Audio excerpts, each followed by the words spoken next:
Laser sights are an essential firearms training tool, clearly correcting and improving the two most important shooting fundamentals, aiming and trigger control. Crimson Trace, making laser sights standard equipment. Learn more at crimsontrace.com. Welcome to Tom Gresham's Gun Talk, where a right is always a right, not a privilege. We're just having fun around here. Oh, Tom Gresham here. It's Gun Talk. We're having a ball. We're visiting with friends. And look, you're our friends. We're all friends. We're just shooting the breeze, talking about guns and what we like to shoot and the guns we want to shoot, the ammo we want to shoot in them. We've got tell you what I'm going to do. I'm going to stay with me, Jim. We're going to make this work.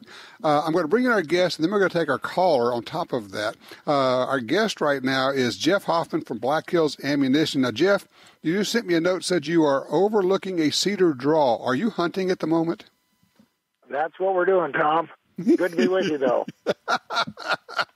I love it. This is just so much fun. All right, so we've got a guy who's been on hold for a little while. Hold on here. We're going to bring in a guy because he's been on hold. He's got a range report. Tell us about a problem gun and how he fixed it here. Justin in Grafton, Illinois. Hey, Justin, thanks for your patience, sir. Hey, how y'all doing? Well, we're good. You got Jeff Hoffman. He is the guru of ammunition, but I know he would love to hear this story too. So tell me about the gun that didn't work for you and then what you did about it. Well, about 9 months ago, I decided to go to a HK VP9 subcompact and try different holsters, different gun belts, all this stuff. And nothing worked out. I was having major hip pain. It was actually causing sciatic nerve issues. Ooh. And, oh, yeah. So a week ago Friday, I went out and purchased the SIG P365. Mm-hmm. And this thing is hands down, if you're thinking about buying one, go get it. Don't think twice. If you can find one, right? Yeah. Well, I know where I'm at. There was 3 at the gun shop. Oh, okay. So, but, before the HK, I had a Smith & Wesson M&P 9C. Mm-hmm. I liked it, but I wanted just a little bit different platform. I like shooting a full-size VP9, so why not? Went with the subcompact. I like the, more, smaller size, but just didn't work out. So this weekend, I'm at the gun club, and the second Saturday of each month, we all get together. We have a big shoot. And this month, we were doing the Steel Challenge scenario, Smoke and Hope. Mm-hmm. And I don't know if you've ever done that, but for people who haven't, it's 5 targets, 2 from 7 yards, 2 9 yards, then a center line stop plate at 14 yards. Right. Within 100 rounds, I ran this thing at 3.85 clean. Nice. This gun is awesome. So let me ask you a question. Did you change type of holster or belt or anything? I mean, I'm just trying to figure out why the change to this gun would make it more comfortable. Well, for one, it's about 4 to 5 ounces lighter, mm-hmm. and you get the exact same capacity. Mm-hmm. So, to me, that's big. HK, it was outside of a holster and off my hip. It was a wonderful gun. I tried different holsters. I tried thicker belts, wider belts, all this stuff. Nothing worked. It literally, the shape of it just hurt my body. Hey, Jeff, let me bring Jeff in. Jeff Hoffman from Black Hills Ammo. Jeff, you have been you've carried a gun for an awful long time and dealt with all the different back and forth. Talk about, if you would, with Justin, just the fact that sometimes you just got to make a change, even though it might be right for somebody else, it may not be right for you. That's right, Tom. It's a matter of what's comfortable for you. Primarily for me, I always carried a little bit behind the point of the right hip, carried it pretty high, and that always worked pretty good for me. But well, Justin, I understand what you're saying, because there are some guns that I really, really like. And I can do about 4 days of carrying them, and then I have absolute serious back pain because I carry kind of where Jeff does, kind of behind that probably 3.5, 3:30 to 4 o'clock position. And I'm telling you, man, there's some guns that I try, because the nature of the work I do with all this, I get to try a lot of different guns, and some of them I'm thinking, I love the gun. It shoots great. I love how it looks and everything else, but I can't carry the darn thing. And when that happens, you just have to make a change. Yeah, I carry between 330, 4 o'clock as well. Mm-hmm. Depending on where my belt loops let me set, but right. I pretty much all my jeans allow me to do that. I don't want to go further back than that, because if you do get into a gunfight, you land on your gun, all of a sudden you got a busted hip or a busted spine. There's that whole small of the back carry, which is always an issue there. So I'm with you on that. So exactly. There you go. Well, look, I'm glad you worked it out. I do like the SIG P365. I think it is. It's not quite a new category, but it's almost a subcategory. I think they've just done some really wonderful things with it. So I'm glad that it's working for you. As we say, carry on. Oh, yeah. And if I may really Sure. quick, about 10 seconds, I also this weekend picked up a gun I've been trying to find for years. It was a Marlin 1894 and 44 Magnum. And this is a newer production made back in 2015. And I'll tell you what, for people who are worried about going out and buying new Marlins because they're not like the old Marlins, again, spend the money, get the gun. Oh, okay. Good range report. Thank you, sir. I appreciate that. All right, so Jeff, what are you hunting right now, man? We're bow hunting for deer. Bow hunting for deer, and you're sitting there doing a radio interview while you're bow hunting for deer. Well, this is a good way. It's a good business when you can mix pleasure with it, and you never have to work a day in your life if you're doing what you like. Ain't it the truth? All right, I'll tell you what I'm going to do, just so that we have plenty of time. I'm going to take a quick break right now, come back, and then let's talk about ammo. I want to talk about honey badger. I want to talk about ballistic coefficients. I want to talk about basically just choosing ammo and calibers, whether it's 9mm or 243. We're talking with Jeff Hoffman. If you have an ammo question, now's your chance. 866-TALK-GUN. We'll be right back.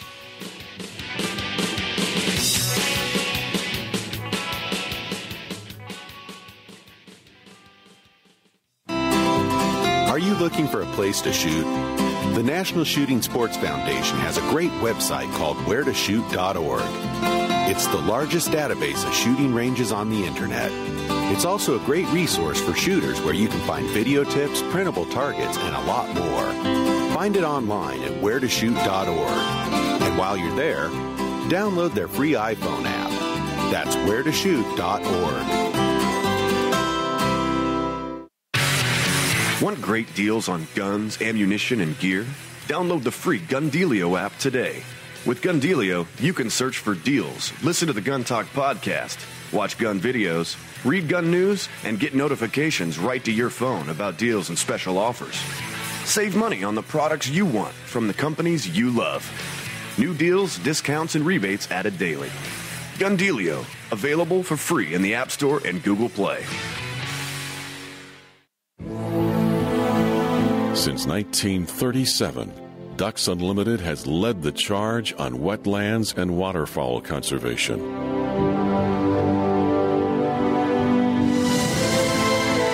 Wetlands reduce the effects of flooding and recharge our drinking water, but perhaps most importantly, they allow us to experience what makes the outdoors so great. Band together to rescue our wetlands. Used guns can be a great value, but you have to know who you're buying from. What if you could buy quality used guns with a lifetime warranty from the Internet's largest online reseller? That's what you get at Dewey'sGuns.com. They stand behind every firearm purchase for life. If you have a problem, they'll either fix or replace your gun.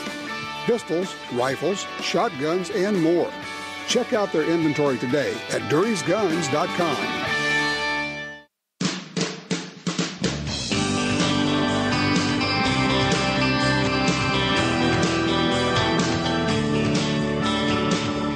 When I get a chance to talk with a real expert, and Jeff Hoffman from Black Hills Ammo is exactly that, whether it's hunting, shooting, sniper, long-range shooting. Right now we're talking with him because he's out, and believe it or not, he's out bow hunting. I got a text from him. He says, well, I'm overlooking a cedar draw right now, but I can do the radio show. I'm going, really? Jeff, you're crazy. Nope, just enjoying myself. Just having a ball. Okay. Well, first of all, for those who don't know, Black Hills Ammunition out of South Dakota, it's Black black-hills or black-hills.com. You load ammo for rifle and metallics, rifle and pistol, a lot of different loads. You do a lot of work for the military, special kind of stuff that we don't get to know about. That's cool. I'm glad you're taking care of those guys. One of the things I'm seeing is that you're now loading some of the VLD bullets, the very low drag, high ballistic coefficient bullets. And I want to bounce something off of you. I was having a conversation with a guy yesterday and he was talking about the 270, and I was saying, well, you ought to look at the 6.5 Creedmoor. He says, yeah, but I kind of like the old stuff, and I like to read Jack O'Connor, and I'm thinking about a 270. I said, here's the deal. O'Connor was a pragmatist. If there was a 6.5 Creedmoor out then with the performance it has, that actually once you get past about 300 yards, it's outperforming the 270, he would have been using a 270. What do you think? Who would have been using a 270? Jack O'Connor. Jack O'Connor loved 270s, and he would have loved them even better with the high BC bullets that we've got now. But he may have been shooting a Creedmoor if a Creedmoor had existed then. Well, that's what I was thinking. He would actually probably shoot.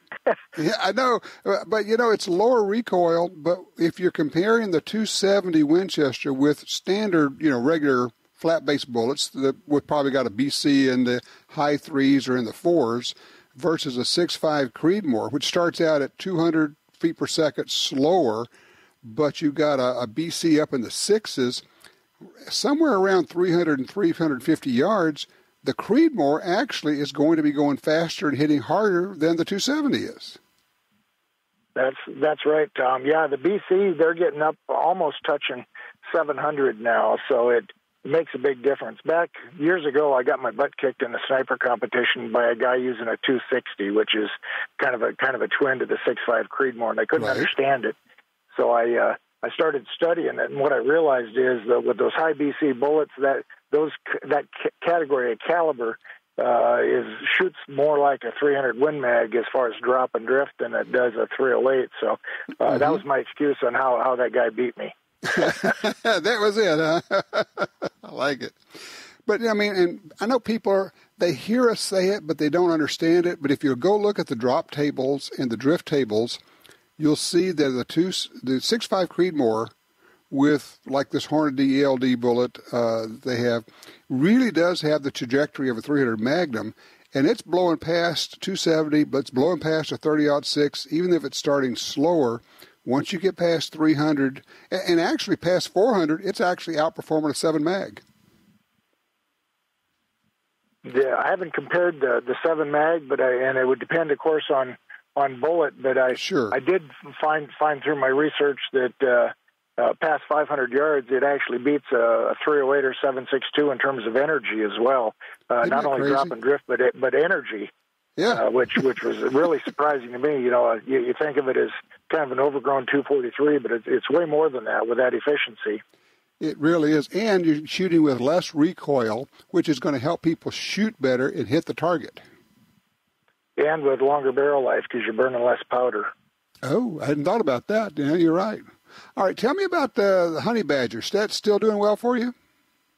That's been very, very popular for us. One of the office ladies said, in all the time I've been here, I've never had this many calls about a product line. She says we get calls every day on this saying, where can I get this? So it's gone over really well. This is the non-expanding but high trauma handgun bullets, but also bullets available in you loaded in the 4570 as well. It's a different kind of bullet, and it requires us to kind of change. We always thought of it's either non-expanding or expanding, and you use expanding bullets for personal defense, for police work and all. But since you have a real ballistics, no kidding ballistics lab there, and you get to test this stuff, you might just tell people briefly what this non-expanding bullet does in ballistic gelatin.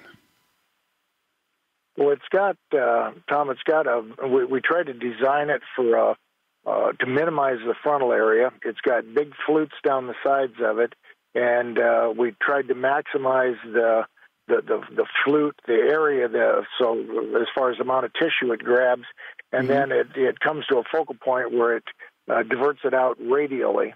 And that all sounds kind of crazy, but you can see it when you shoot it into the ballistic gelatin. What it does, it gives bigger temporary cavities than conventional handgun bullets, even things with a bigger diameter, a step up in caliber. We're seeing temporary cavities in 9s that are right up there with the 40 calibers, which is it's kind of crazy. I wouldn't believe it except we can see it. And then it's also got their bullets tend to be a little bit light for weight, and we can pick up the velocity that way without any danger of over penetrate or over expansion and fragmentation, because that bullet can't over expand or fragment. It doesn't expand. It holds together real well, penetrates really good on barriers. It does real well on the FBI protocols of shooting through like windshields, simulated car doors, sheetrock, heavy material. It's just exceptional on those tests. All right. Since you're talking about the penetration and going through barriers and all of that, it makes me think about big furry critters, bears.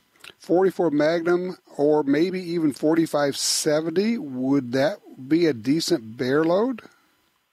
I think it would be a great bear load. In our testing in gelatin, it looks really good. It penetrates about 35 inches in gelatin with a temporary cavity of about 7 inches max. So it's going to compare real well, and it's going to do real well on bone. That's terrific. I love the idea. And also, as you say, you're shooting a lighter bullet. You can push it faster, but even when you push it faster, you're going to get a little bit less recoil out of that lighter bullet, aren't you? I don't know. When I first got my first 45-70, I thought I'd read all the stuff about 45-70 factory loads being kind of wussy, and I thought I'd buy a box and shoot them up and load up some real stuff. And I found out that even the factory loaded stuff is pretty potent stuff. I haven't done the comparisons, but it all kicks pretty good. But velocity-wise, you're absolutely right. We're getting I've got a Browning 1886, and that 325 grain bullet does 1,800 plus out of that rifle, which is crazy when you're talking to 45-70. It is. And then it does that at SAMI pressures. It's within SAMI, there is no SAMI plus P, but it's within standard pressures of 28,000. So it's safe in I'd say everything except for the old black powder guns. So, I mean, and that's for those who don't know, that's a very low pressure level, but you have to protect the old trapdoor spring fields that could be fired in. So that's what that's about. You got to worry about all those old guns out there in case one wanders into one of those. Yep, exactly right. So what's new? I know you're always working on cool new stuff. What's the thing that people who are kind of gun geeks like us need to be looking at or talking about? What's going on? We're going to expand out this year into, last year we did the 6.5 Creedmoor. This year we're going to do the 6mm Creedmoor. We're going to be introducing that here in about a month. Okay. We'll be expanding the Honey Badger line. And we're also adding a good blackout bullet, bullet that's performed real well, the Barnes 110 tipped triple shock. Oh, yeah. Well, yeah. Jessica over at Barnes just is real high on that bullet as far as deer and hog killer. We've heard lots of good reports on that bullet, and it's amazing when those homogeneous copper bullets came out. I was skeptical about how well they'd open up, but it's been proven to me over and over again. They open up immediately. They're just they're machine cut, and they're ready to pop open just as soon as they hit. When you shoot gelatin with it, normally there's a short period of a couple inches before the bullet starts to open up. Not with those bullets. They open up immediately when they hit the gelatin. But at the same time, I was going to say, but you get penetration because they hold together. Yep, they open up right away, but they retain pretty much 100% of the weight. The only thing they really lose most of the time is the little plastic tip, whatever that weighs. And so it's essentially, 99% plus weight retention, mushroom out real well, and they penetrate very consistently and deep for the caliber. They really do. So I take it you haven't seen any deer walk by while we're talking, huh? Now while we're talking, just prior to that, there was a nice muley walked out of the cedars down below, and my daughter and son-in-law made a try for it, and it wandered out into the neighbor's pasture, so we had to let that one go. Well, we get to a point where we're having fun. So, yeah, I'd really like to get something, but if I don't, that's okay too, because I just like being out here. It's that's hunting. There's more to hunting than shooting. We enjoy sitting here having a good snack and having a nap afterwards, waking up and seeing deer moving around below us. Nothing wrong with that. All right, Jeff, so I know you'll be at SHOT Show. We'll come by and see you. It's just always a pleasure. Love getting together with you, and I know that we just had a crew up there who shot some video with you at some point. That's all going to be starting to appear. So, just love hearing what's going on. Keep us posted on the new stuff, if you would. Will do, Tom. Thanks for calling. You bet. And look, best to everybody there. Merry Christmas. You bet. Merry Christmas, right. Tom. Take care. All right, Jeff Hoffman, Black Hills Ammo. Yeah, check it out, black-hills.com. If you don't know, I don't know if I'm really kind of explaining it. The Honey Badger ammo, it's primarily handgun ammo. It uses a really weird, different-looking bullet. It is available in the 45-70. That's the one. I've shot it in handguns. I have not shot it in the 45-70, and I do have an older Marlin 1895. That's the one that I keep saying I need to do this. I haven't done it yet. I really want to put a recoil pad on that thing. It's got that hard plastic buttstock on it.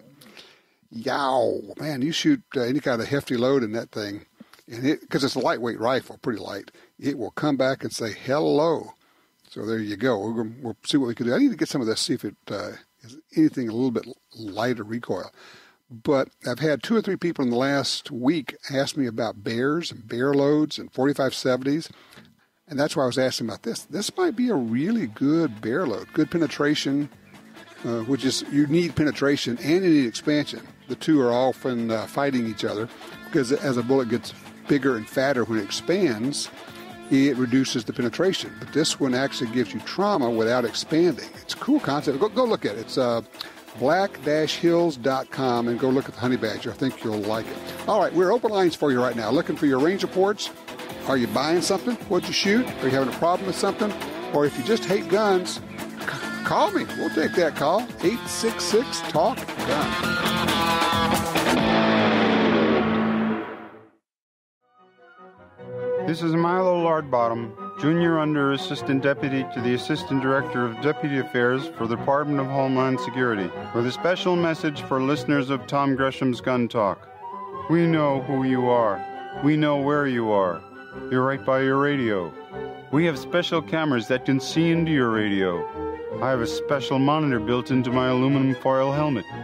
We are watching you, so don't try anything funny, Buster.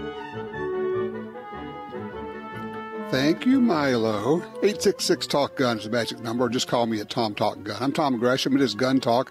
Check out all the things we do at guntalk.com. Over on Twitter, I am at Gun Talk. I put out information there. It's not like, what I had for breakfast, but I share a lot of stories about guns and gun rights and what's going on, things basically where you can end up being informed, maybe the most informed person in your group. On Twitter, I am at Gun Talk. Go on over there and follow me there. I think you will find it worthwhile. All right, 866-TALK-GUN, line 3, Douglas out of Benton, Arkansas, with a range report. What you got there, Douglas? Enjoy the show, Tom. I received a 1911 from the CMP, and I got it about a week and a half ago. Okay. I've only put about 3 magazines through it, but at 7 paces, 7 yards, man, it shoots in about a little over an inch group, 1.25 inches, and shoots great. All right, question for you. These are military surplus 1911s, and they're not exactly cheap from the civilian marksmanship program. You can actually buy a new 1911 for that price that probably has some more modern features. When somebody like me says, why did you do that? What do you tell them? My dad was in the Marines in Korea, a radio operator. He was issued one. I didn't get a chance to talk to him too much about it, but it's and I know more than likely this is not the one he was issued, but it's a piece of military history. I've just always loved guns in 1911 since I was a kid. It's genuine U.S. Army property. I know where it came from, and it's a Remington Rand. It's not the prettiest thing. It's got some dings on it, but it shoots great. Well, there you go. And that's pretty much covered it. It's got history in a way that a newly manufactured gun does not. And the other part of it is, unsaid, but we understand, is that gun's going to last for the next 5 generations. Yes. If you take care of it, you can hand it down and hand it down and hand it down. Absolutely. That's I'll shoot cool. a little bit, but I'll hand it down. I like it. Shoot it some. There's no reason you can't enjoy it as you are being the caretaker. Exactly. All right. Douglas, thank you for that range report. I appreciate that, sir. Line 1, Kevin's out of Pennsylvania. Kevin, sounds like some success here. Tell me the story. Yes. Boy, I hadn't hunted in, it's been about 25 years. And decided to get my license this year and went out and got my first deer. It was a small 8-point buck. But I'm just so pleased with my rifle and the way it performed, and kind of a big deal. So I was really happy. Well, now, that's unusual. Most people, if they have laid off for a couple of decades, don't get back into hunting. How'd that happen? Well, I got back into shooting here just a few years ago, and I said, well, I need to get back into hunting. I'd like that. So kind of got my license this year, and because of the weather, I didn't have any luck in small game, but got out there for deer, and every time I went out, I saw a deer and just didn't have the shot. And, boy, last Saturday, there it came. Well, tell me about the gear. Tell me about the rifle and how you got it equipped and what you shot. Well, the rifle is a Remington 783, and boy, it's a great rifle. It's really reasonably priced. I think I got mine for just under $300. Wow. And then I mounted a Vortex Viper scope on his 2.5 to 10, and boy, that's just fantastic. And the weekend before hunting season, I tested a couple different brands of ammo, and I got the Federal Fusion, and it was 150 grain. And I shot a tighter pattern with that than any other ammo I've ever put through that rifle. I actually got a half-inch MOA at 100 yards.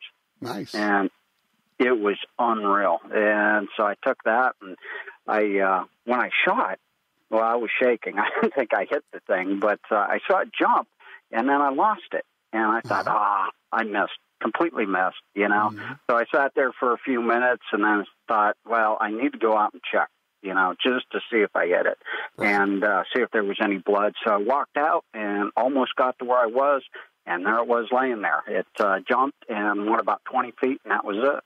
Wow, that is terrific. Well, congratulations. Well, thank you. I appreciate that. That is great. Now, that's a solid range report there. We have hunting story, success, we're getting back into shooting and hunting, and we have the gear, the equipment used. Man, that's doing it right. I thank you, sir. That is great. Congrats, and enjoy that venison. Well, thank you so much. I appreciate that. All right. Take care, Kevin. Hey, Bill in Reno, don't go anywhere. I got to take a quick break here. I'm going to come to you first when we come back, but we do have room if someone would like to join us. Man, woman, or child. If you are a shooter, if you're a gun person, give me a holler. I would love to hear from you. 866-TALK-GUN.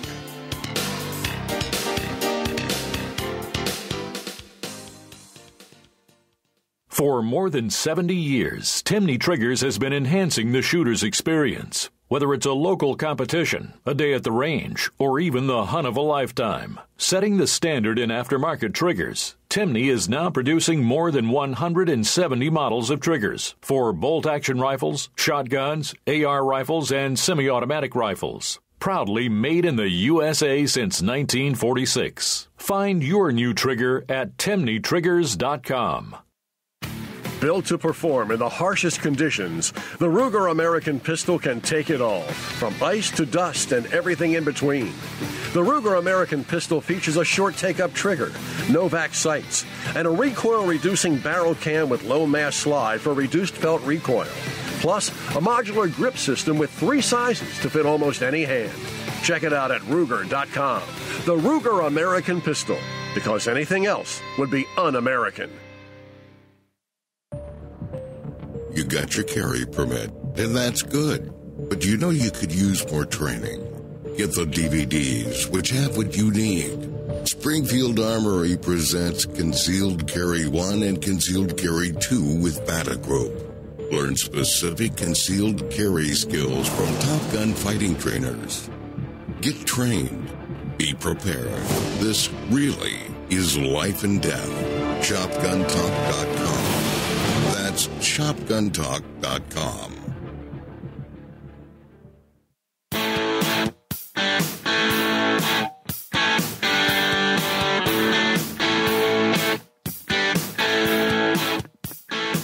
So we're talking about pumps and semi-autos, and Jim says, hey, I'd like to get a semi-auto lever action. I said, well, you know, that's kind of how John Browning started, if I remember right. I think it was maybe it was a lever action he was shooting and saw the energy of the gas going out the muzzle.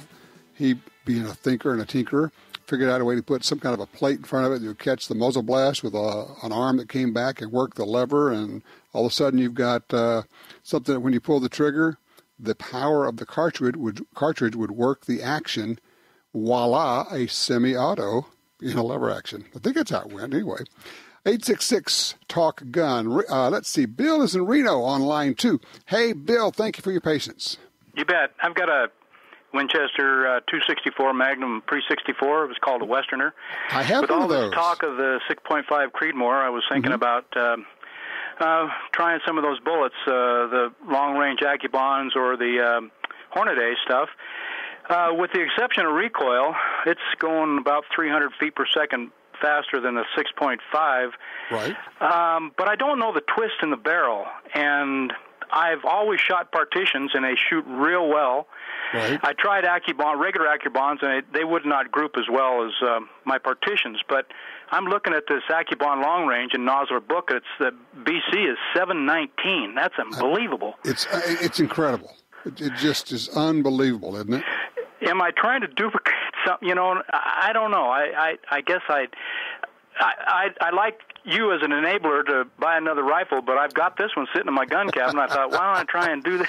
You know? Well, yeah, I'm there with you. The 264 Win Mag is a very cool rifle, and I think you probably have figured out you may be fighting a twist rate issue. Mm-hmm. What I would try, I would really clean the barrel really well. I mean, that's kind of a given, but just do that.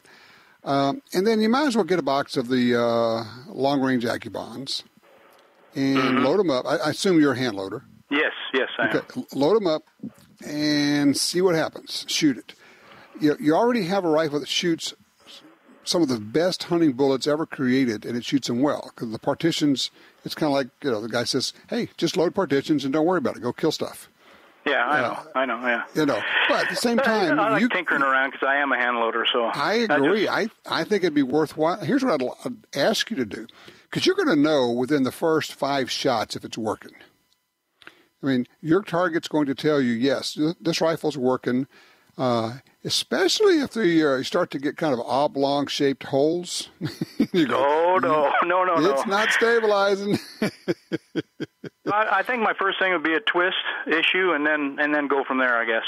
Yeah, I would say give it a shot. I mean, all it's going to do is cost you a box of bullets. And the thing is, I would probably load up 10 or 20 of them, because if it's not working, then you get rid of them, and people will buy those from you. The AccuBond bullets, long-range AccuBonds, people are still trying to grab onto, so no worries on selling those. But it's a great bullet, the AccuBond long-range is.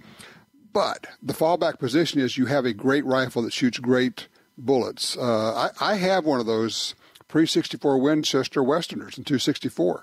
Cool old rifle, man. Okay, Tom, thank you. All right, thank you. I appreciate the call. Let's see, Frank in Talkeetna now on line 3. Hey, Frank, you're up.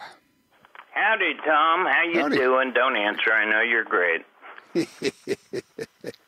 What you thinking? Listen, well, it's that time of the year again. I bought myself a Smith & Wesson 380 EZ for Hanukkah. Nice. Last year, I bought my son-in-law a 1-year subscription to the NRA for Hanukkah. Okay. This year, I bought my daughter a 1-year subscription to NRA for Hanukkah, and I'm encouraging all that have the means to do so to buy their friends for Hanukkah and Christmas 1-year subscriptions. It's a unique gift. I like it. Get them a membership in the NRA, and I just think it's a solid idea. It helps. They're going to like it if they're at all interested in guns or shooting. Pick whichever they have a bunch of different magazines you can choose from. Pick the one that works, and at the same time, you're helping the NRA and you're helping gun rights. It's Excellent sweet. idea. Thank you, Frank. I appreciate that. Well done, as always. Joe's in Galesburg, Kansas on 4. Hey, Joe. Hey, it's on Saturday the 15th. It's the 227th anniversary of the Bill of Rights. Well, happy birthday, Bill of Rights. How about that? Yes. Next Sunday, it'd be a good idea to talk about that, I believe. I think it would, and it's kind of the whole, what's the Bill of Rights mean to you? You know, one of the things, Joe, that drives me crazy is how there are some people who would like to pick and choose between them. Say, well, you know, the First Amendment's important, the Second Amendment doesn't mean anything, it's old and antiquated, and we'll pick and choose. I'm going, well, if you get to pick and choose, does that mean I get to pick and choose too? Oh, no. You know, you can't have the ones you like. Really? You go, really? For those that don't know, the Bill of Rights, originally, the whole idea was they had the Constitution, and then the founder said, wait a minute, there's some things we need to get said here.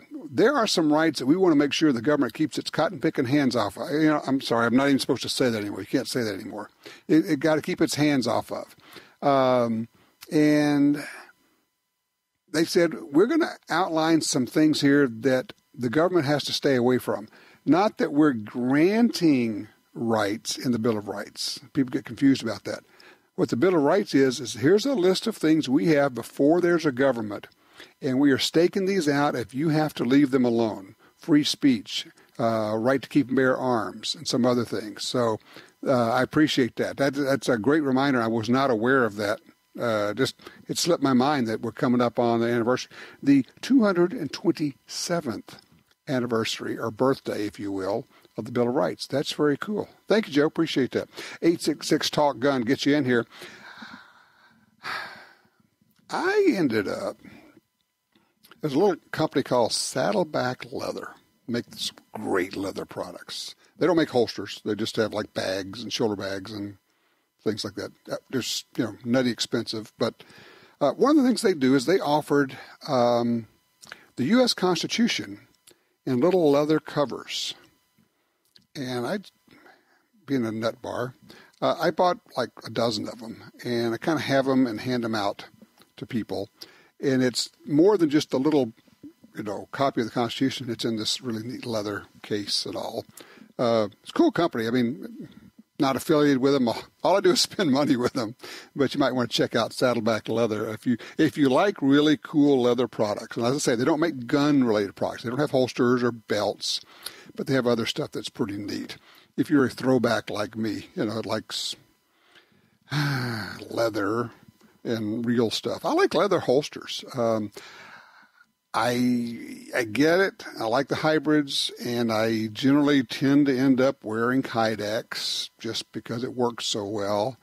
And I don't know what it is. Maybe it's that old deal of you attach very firmly to the things that get you started in anything. And I got started with the leather holsters, and I don't know, maybe it's that love of cowboy movies or westerns. I don't know. But I just like leather. I like leather stuff.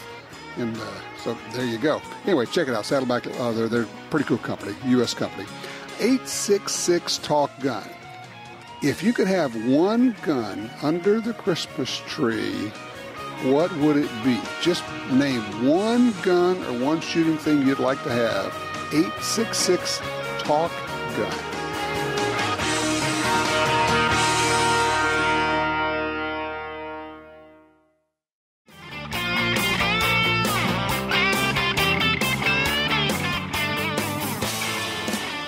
All right, let's go to the phones. Line 2, Jose is in Wichita, Kansas. Jose, thanks for calling. What's up?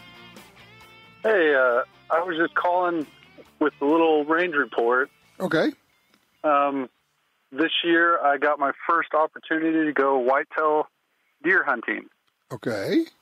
And went on a one-day trip. It was kind of I just had a baby, so I couldn't get away for too long. The wife was like, no way. Okay. And my neighbor, he's a big, gun guy. He's got tons of guns. He's always going hunting, and he talked me into going and got me a little 4-point spike buck on the first day out. When that was your first deer? That was the first deer ever. That is terrific. So how did it, this guy's got to be like your lifetime buddy now to get you out there. Yeah. He's actually an old USPSA Grandmaster shooter. And so I go shooting with him on Fridays and do a lot of stuff like that. Right. And he said, you really got to go out and go hunting with us. It's a good time. We'd go out to my land, and actually loaned me a rifle to do it because I'm not, like I said, I've never gone hunting. I'm not set up to do it. And it was a 300 Blackout AR-15 that he loaned me. Perfect. And I know I hear all the time that AR-15s aren't hunting rifles. Yeah, but, right. Except when you use them for hunting, right? Right. That's silly. Well, congratulations, and thank you for that range report, sir. Thank you. All right, you take care. Let's get Maverick in here quickly before the end of the show here. Line 3. At Little Rock. Maverick, if you had one gun to put under the trees, a gift, what was it going to be? Well, my wife just bought it today. The Kimber Micro 2 9mm. Thank you, honey. She's listening in the cart behind me. Holy cow. Are you in the store right now? No, sir. No, we're driving back. No, we just bought it. I'm stroking it right now on the console of my pickup, Tom. Hadn't even got to shoot it yet, Tom. But she feels good. Oh, well, you're going to love it, man. I got to tell you, man, I think a 9mm 1911 is one of the sweetest shooting little rigs. Now, are you going to use that as a carry gun? Yes, sir. I wanted a 45, but it would look like a goiter on me. The 45. I'm not going to say I'm petite, but I'm kind of small. But a 45 would just not look. It wouldn't look good in church. So, Jim wants to know if your wife has any sisters. Yes, but they're already married. And Tom, when we get to the house, we got to drop the lab off, take the food out of the truck because we just left our camp, and her sister wants to see it. Her sister wants to see the gun. Stuff. Yeah, she wants to fondle my stuff, Tom. Yeah, I hear you. I think at that point we're going to head to the ranch here on this one, and I appreciate the call, sir. While we're still able to stay on the air. I appreciate that. That's congratulations, and that is a heck of a nice wife there. Tell you what, if you're on hold right now, don't go anywhere. We're going to get you right into the after show. If you'd like to be part of the after show, I would encourage it because if you think this is fun, it's nothing compared to what we do when we're off the air and we're doing stuff just for the web. If you haven't heard the after show, shame on you. You got to download the podcast. Get your GunDealio app or use whatever program you use to listen to podcasts and check it out, the Gun Talk podcast. In the meantime, I think maybe an NRA membership was a great Christmas, Hanukkah, holiday gift. Also, training. Buy somebody a shooting class, a gun sight class, a local class, whatever you can. And by the way, put yourself on your own Christmas list. It's okay to give yourself a gun or training. There you go. Hey, we'll see you next week. Thanks so much for joining us.